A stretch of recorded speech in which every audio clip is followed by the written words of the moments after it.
Hello, hello, hello. We're back.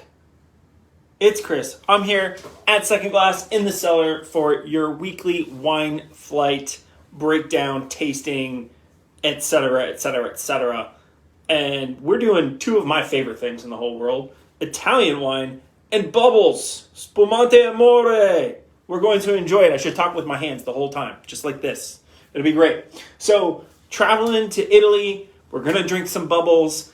And we're going to drink bubbles from basically all the places that didn't immediately come to mind when you thought Italian bubbles. That's right. There are no Prosecco on this tasting. Nothing against Prosecco. I happen to love Prosecco, and I think that it just does not get enough love. However, Italy makes a lot of different bubblies, and I think we should explore more of them. So we're going to start out in Marche with a little Sartarelli Brut. So this is made in the Charmat method, tank method, similar to Prosecco, 100% Verdicchio.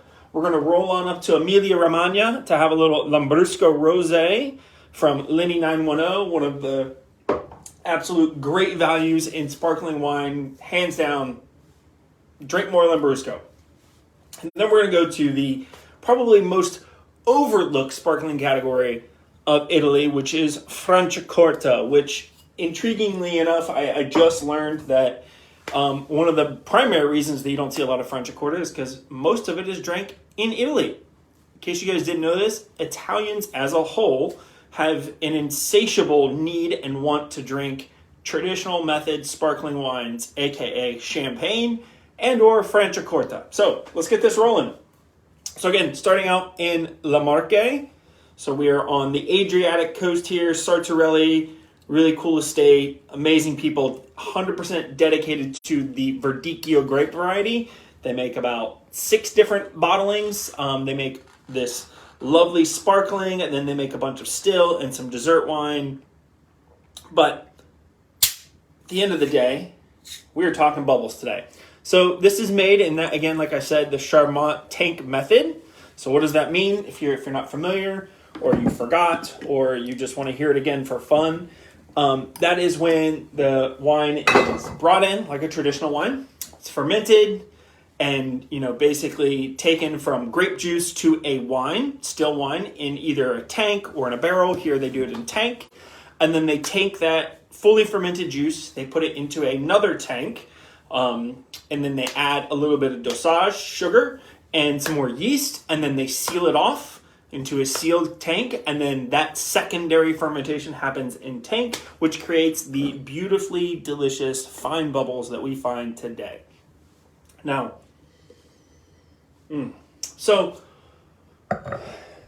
the first question people are probably asking is, okay, great, I know Prosecco. How do I, what is this thing that you're talking about? This is essentially made exactly like Prosecco. It's just not in the Prosecco DOC area.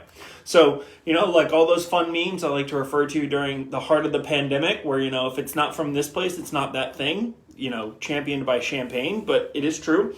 If it does not come from a little slice up in the northern reaches of Italy that straddles the Veneto and a little bit of Friuli Venezia Giulia, it is not a Prosecco wine. So, although this is made like Prosecco, kind of drinks a little bit like Prosecco, it is not Prosecco. 100% Verdicchio, which is a grape variety that I think is really stunning, can make beautifully easy drinking wines as well as really complex and full-bodied and rich wines.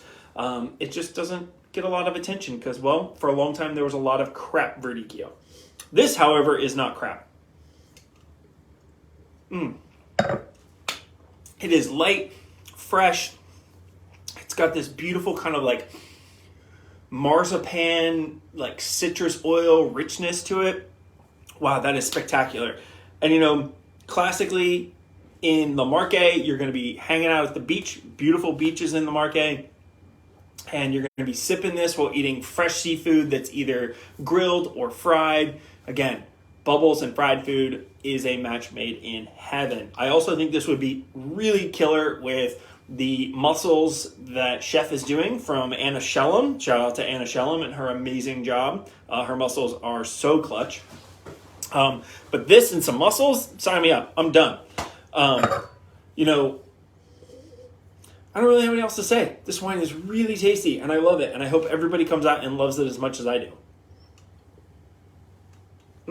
A little bit of like almost like lemon curd kind of character going on.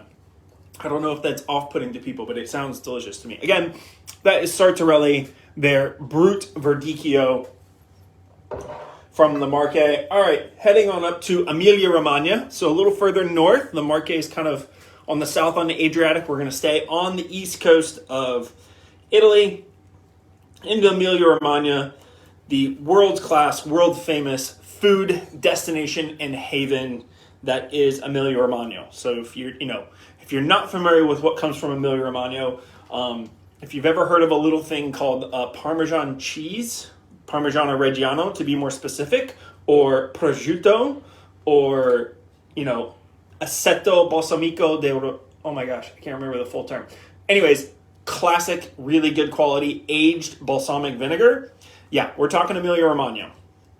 And famously, this is probably the 5th time I've run into this problem. When I go to open this wine, the cork just does not want to come out. Every time. So if you're doing this at home and you happen to come across this, it's not just you. It happens to people who do it all the time. I call that a really good cork. All right. So again, Lambrusco. Oh, look at that color. That is beautiful. All right. Lambrusco got a really bad rap from a particular producer whom I don't want to mention, but I will mention, Riuniti. Awful wines. I mean, if you like them, good for you. That's fine. But they're not doing any favors for the Lambrusco appellation. So Lambrusco is not really one wine. It's an entire category of wines and an entire category of grapes. I think there are 15 or 16 different Lambrusco grapes.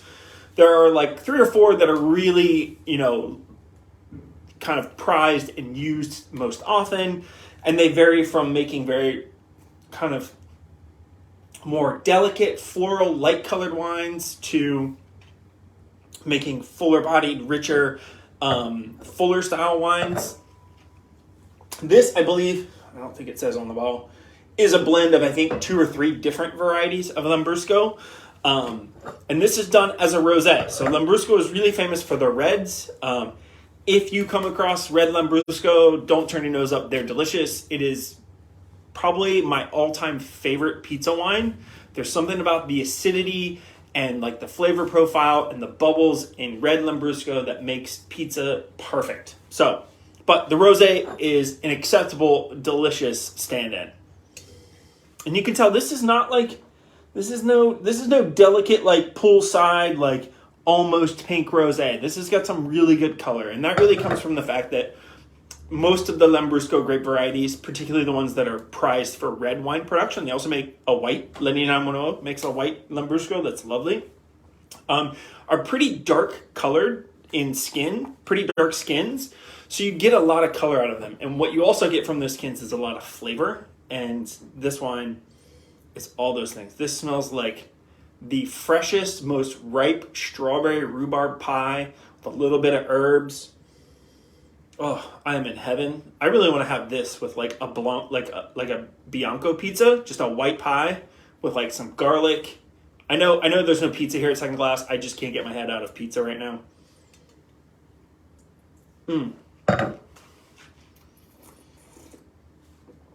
Oh, so good. Wow, that is so much acidity and freshness while also having that great red fruit, red berry.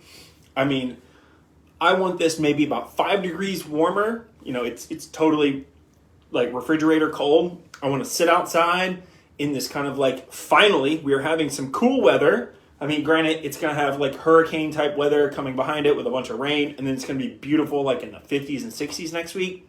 I'm excited. I know some people will disagree, but I'm very much looking forward to some cooler weather. Not a fan of the sweating in November because I happen to be outside. Not because I'm doing anything, but I'm just standing outside. So getting into cool weather makes me happy. It's also great for wine drinking. But back to this, just incredible Lambrusco. So Lambrusco classically is made in a couple of ways. It's made in what we'll call ancestral method, which is like a single fermentation method that's fairly popular throughout Lambrusco, although most producers have kind of switched to more of this like tank Charmat method, similar to Prosecco, mostly because it's a little bit more consistent. Doing ancestral method where you do a single fermentation in the bottle, there's a lot more things that can go wrong. Whereas when you do it, the Charmat and the tank, you're kind of more guaranteed results. That doesn't necessarily make one better or worse than the other. It's just a different way of doing it. And when you're making, if this is the only thing you produce all year long and this is how you make your money, I don't blame people for wanting to have a consistent product that they can know is going to turn out well. It's always going to be different because, grapes are agricultural and it's going to change depending on the weather each year. But, making it this way just makes for a cleaner, more refreshing style. I happen to love Lambrusco made in both styles, so I'm not opposed. And these guys also make one done traditional method, so like champagne method where it's 2 fermentations. So regular fermentation like it would be, and then the secondary fermentation happens in bottle, whereas this one is done in that pressurized tank like the Sartarelli. Wow, this is so very good. I kind of want to just drink this like on Christmas morning. This feels very Christmas morning-y. It's a little like cranberry, strawberry, while you're having like a delicious breakfast, opening gifts or like watching a Christmas story with your family, because that's what I do.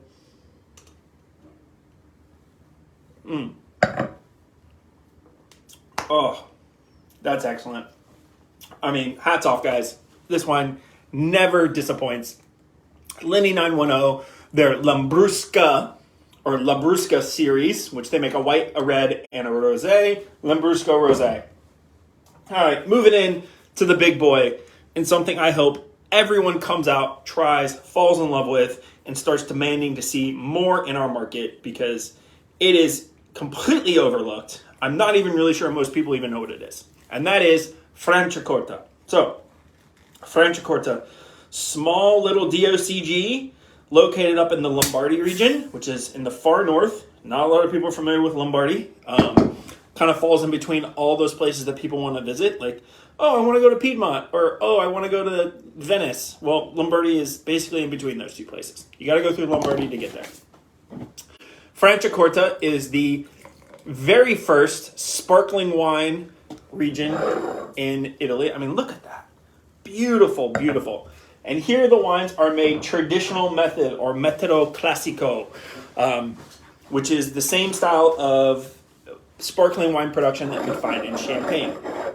Franciacorta wines in this region date back hundreds of years. Sparkling wine in this region dates back almost as long as Champagne, if I remember correctly.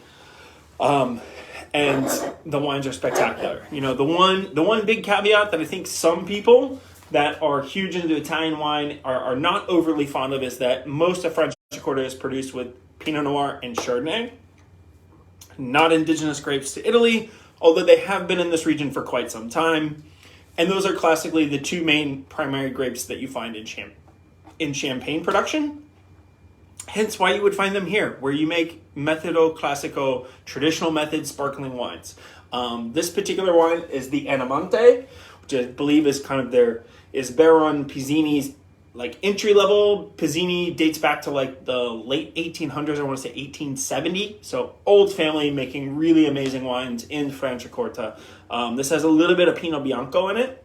Another grape that is totally acceptable in Champagne, although you don't see it very often. Oh, wow. So immediately going from the Sartarelli, which is just like marzipan and lemon curd and freshness, into the Lini 910, a little more depth, more red fruit, obviously because it's a rosé and it gets some skin contact. You got more of that like cranberry, pomegranate, like a little bit of spice thing going on. And we get here and you just get that bready, yeasty richness that only happens when you make things in the traditional Champagne method. The nose, again, more of that, again, kind of like almond, but more intensely flavored almond. A little bit of like bready, brioche character.